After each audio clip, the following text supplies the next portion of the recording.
আসসালামু আলাইকুম, আশা করি ভালো আছেন আপনারা যারা থিয়ানজিন ইউনিভার্সিটিতে ফ্রেশার আসতেছেন। তো আজকে এয়ারপোর্টে আছি আমি, টার্মিনাল 1-এ।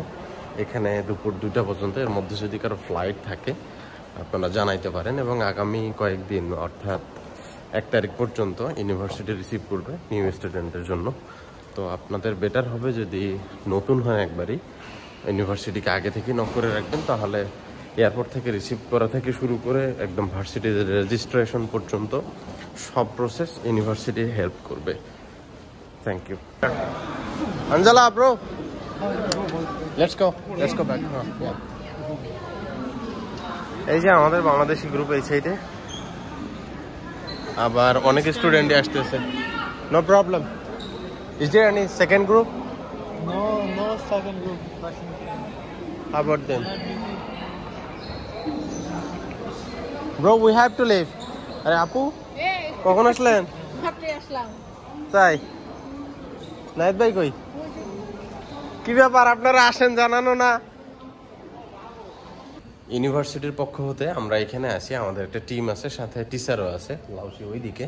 আমরা এয়ারপোর্টে আসি আপনাদেরকে রিসিভ করার জন্যই। যারা ফ্রেশার আছেন, যারা একদম ফ্রেশার আসতেছেন, ওনারা তো কিছু বুঝবেন না বা জানবেন না, তার কারণেই এখানে আমাদের ভার্সিটি থেকে স্টুডেন্ট সমেত লাউসি আসছে আমরা আপনাদের রিসিভ করার জন্য। ভার্সিটির বাস আছে এখানে। সো কিছু সংখ্যক স্টুডেন্ট যখন জমা হচ্ছে, 4-5 জন বা 10 জন একসাথে বাসে করে ভার্সিটিতে একদম পাঠানো হচ্ছে। এটা আসলে যারা নতুন আসতেছে তাদের জন্য অনেক সুবিধা। আর হয়তো 30 তারিখের বা 1 তারিখের পর থেকে এই সার্ভিসটা থাকবে না, তখন নিজে নিজেই যাইতে হবে। আমাদের এই যে টিচার এখানে, সাথে এই যে পরের টিম আসছে। নিমেন তাও পাতিয়ান যায় জামা, তাও পাতিয়া একটা বিষয়, ভার্সিটির বাসে যদি আপনি যান তাহলে ফ্রি টোটালি। আর যদি আপনি মনে করেন যে না, আমি ওয়েট করবো না, কিছুক্ষণ আগে আমাদের বাংলাদেশি এক আপু এখানে আসছে, উনি ওয়েট করবে না, পরে ওনাকে ট্যাক্সি নিয়ে পাঠাই দিলাম। তো বেটার হয় আপনি কয়েক মিনিট ওয়েট করলেই হবে, আধা ঘন্টা বা 15-20 মিনিট পর পরই কিন্তু ফ্লাইট আবার আসে।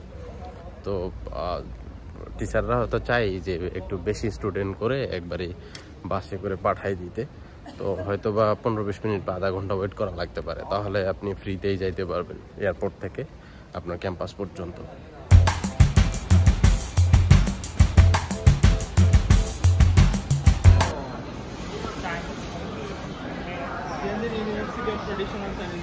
মাহবুব বিশাল বড় নাম ভাই, নাম কইতে পারে না।